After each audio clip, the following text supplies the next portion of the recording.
Hey guys, Ken Kaplan here. How you doing? Standing in front on 200 West Main Street in front of the New England Motorcycle Museum.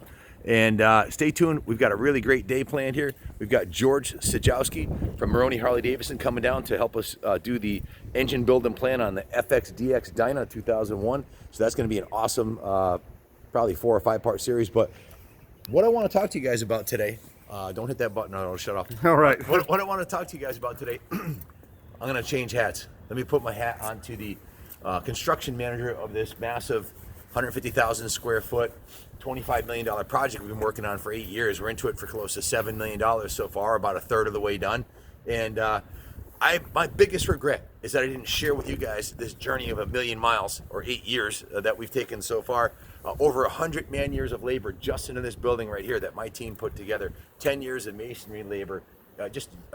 Each team, I had 5 masons here for 2 years straight, just doing the repointing and rebuilding of the bricks. 10 years just in masonry, over 100 man years of labor.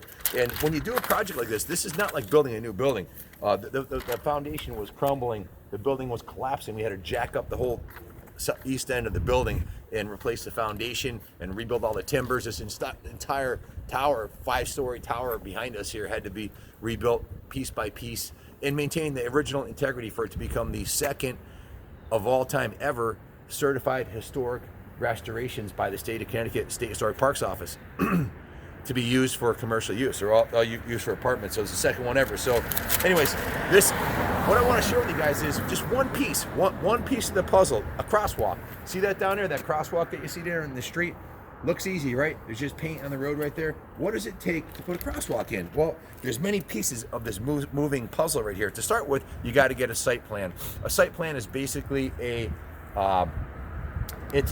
site plan and site survey is like a blueprint of the property, showing where within 1/1000th of an inch, where every building, all 10 buildings are, where the property boundaries are, what part is wetlands, where the drainage is going to go. Okay, so what does the site plan cost? Well, on this site, you saw me hand a check to Gardner and Peterson for $42,000 yesterday. It was $75,000 large.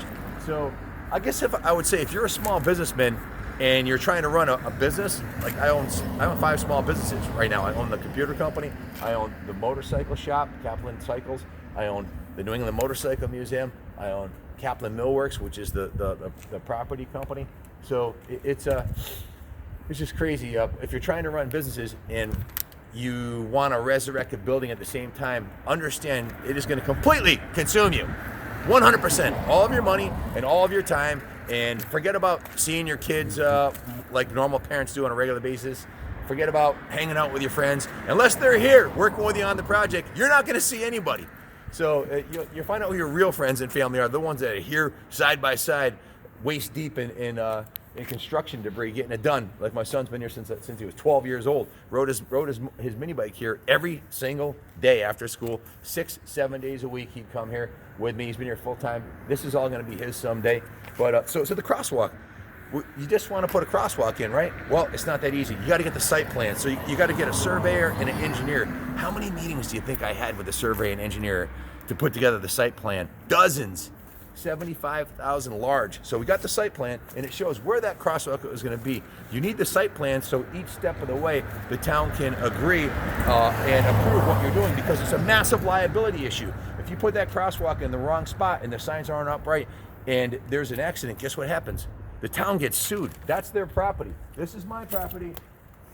This is the town's property. This could be the state property too if you go down to the street down there. That's a town's property. If you get in an accident, your insurance company, your hospital, you can't pay the $1 million bill for your broken neck, they're going to go looking for the town. So the town, guess who is in control of it? The traffic authority. So that's number 2. You got to get in touch with the traffic authority. The traffic authority in our town is the chief of police, Chief Kenny. He takes it very serious. People's lives are at stake. It's got to be done by the book. So you have to work with the chief of police and bring your site plan to them. Make sure that they agree and that everything is done right. Then you got to get in touch with the Department of Public Works. They're responsible for the roadways also, and you got to work with the town engineer. So you got to have a meeting with the town engineer. Next Tuesday, they're coming. The Department of Public Works and the chief will be here, and we will all look at the site plan and make sure that, let's take a walk over here, that the engineer is 100% correct in their statement of why things should go where they should. In this case, I'm not sure why but Gardner and Peterson has a crosswalk going across the street right to this curb right here, which happens to be a granite curb. If we are to do this, we have to remove the granite curb and re-engineer the sidewalk here, which is another $10,000 minimum. So we're going to ask the engineer in the town to see if they can come up with this, and the chief, if there's a spot somewhere in this 500 feet here that's better than this 150-foot section that has a massive curb there. So you got to get your site plan. You got to go to the traffic authority. You got to get the Department of Public Works.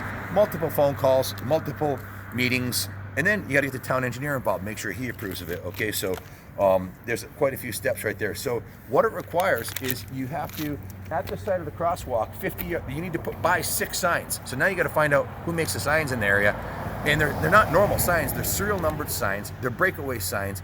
There's serial numbers on them because if they're done wrong and somebody dies, they want to know who the hell they're going to sue. That's why there's a serial number on them. Okay, so you got to put in 2 50-yard caution crosswalk signs, 50 yards here, and then 100 yards down the other way, and dead nut in center in the middle. You got to put 2 crosswalk signs. So there's 6 signs. What do you think those signs cost?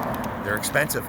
What do you think it takes to put a sign in a concrete sidewalk? 6 of them. It's expensive. And guess what? The guy behind the camera here is a landscape architect, Steve, my guy behind the camera. He's been here since day one. He can do the pavers. He can do masonry work. He can do landscaping. He's got a degree from UConn, the University of Connecticut. But he can't do this because you need to be licensed and bonded, and it's a lot of risk if it's done wrong. So I got to get a special contractor to install, who's licensed and bonded, all 6 of these signs, which is going to be expensive. Thousands of dollars for the crosswalk signs, and thousands of dollars for the installation of said 6 signs. And then guess what? You got to get a permit. You can't just put a sign out here. I did it last year. I misunderstood. If you were here for our grand opening, you know what's going on. I actually painted a crosswalk on the street because the chief said he wanted a crosswalk. I misunderstood. He wanted just a spot for people to cross, and I didn't know all the rules, so I went ahead and painted the road. Well, the chief showed up very angry, and rightfully so, because I didn't have a permit, I didn't have the site plan, I didn't have the traffic authority, I didn't have the Department of Public Works, I didn't have the town engineer agree on it. I just painted the road. You can't do that. He had a case number. He was going to arrest me if I didn't fix it by midnight. So, and you can't just put any paint on the road. You can't go to Sherwin-Williams and let me get some road paint here. I had to contact a road sign painting company. Actually, I didn't put the white on the road. Okay, I hired a company that does that. That's another thing. You got to have special paint. You got to have the paint is Department of Public of DMV certified. There's a number on it. It's a Department of Transportation reflective stripe non-skid paint. So I hired a company to paint that at great expense. So, and then 3 hours later, I found out I was going to get arrested because I didn't do these 12 steps and get the permits and the signs and the site, everything else. So I told the chief, "I'm sorry, sir. I didn't know. I thought I was doing the right thing. I wasn't doing the right thing. It was my fault." So we found a can of paint that was available at a job site 45 minutes away from here, but it was a second shift job site or third shift, didn't open until 10 a.m. at night. So we drove there, picked up 5 gallons of paint. And at midnight, if you look at my YouTube videos from last year in October, I did a video of me painting the road here at 12:30 a.m. I was a little bit late. Sorry, Chief. I was half an hour late. Thank you for not arresting me, sir. I did paint it, and we got it covered up. So you can't just go hairy canary willy-nilly. Once you stand right here, this is town property. You can't just do what you want, or you're going to get in trouble. Okay, so you've got the contractor. You've got to get the permit, the $100, and then you got to order the signs. Okay, so there's a lot of steps to this process here. And this is just the crosswalk. Let's not talk about 100 man-years of labor and all of the things required to resurrect a 205-year-old factory. I won't get into that. This is one step. The entire building, everything had to be rebuilt on it. So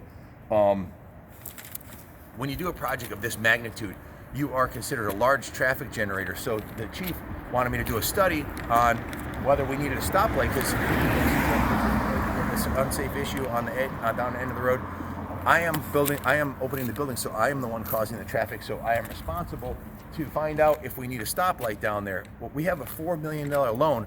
The project was held up for a year. I couldn't get any permits until the traffic authority, the chief, and the state traffic authority agreed that we don't need a stoplight down there. So what do I know about whether we need a stoplight? I don't. It looks like we need a stoplight. Let's put one up.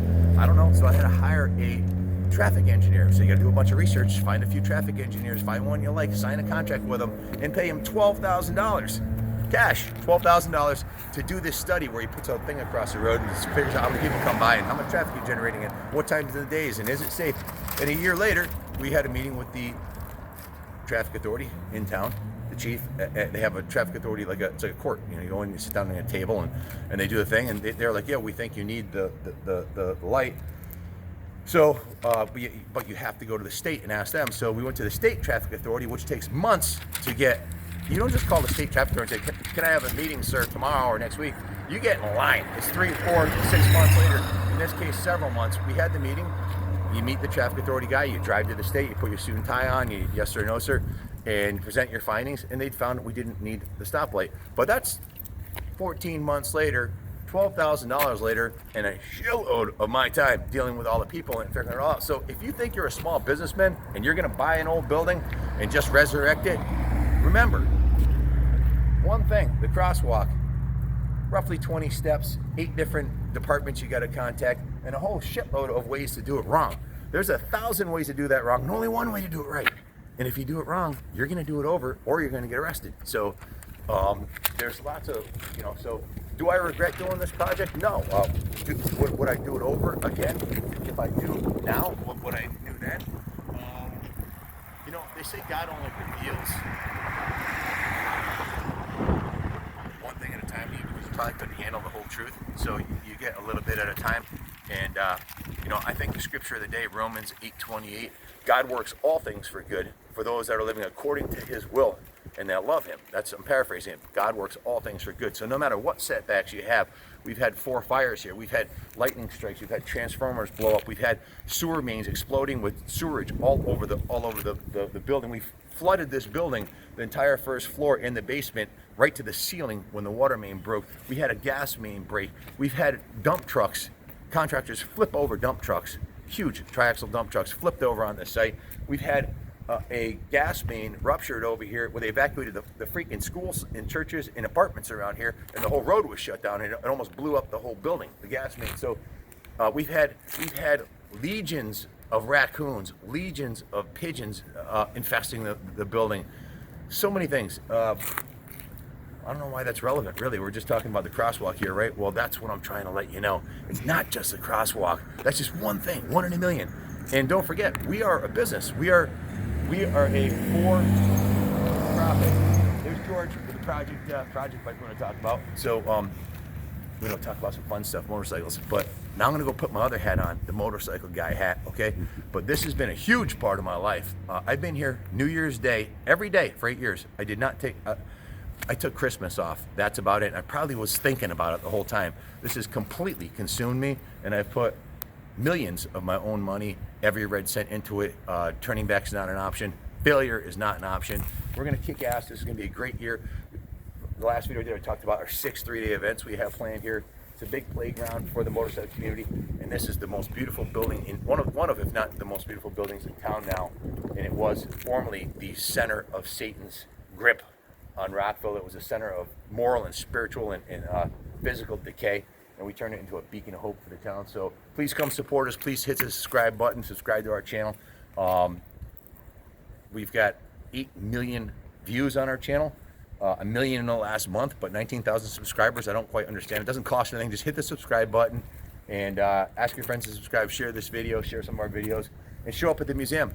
Our first big event is coming up soon, so find that on our Facebook page under events. Thank you for listening to my rant. It's all positive. God bless America. God bless Rockville. And look forward to seeing you all here at one of our events.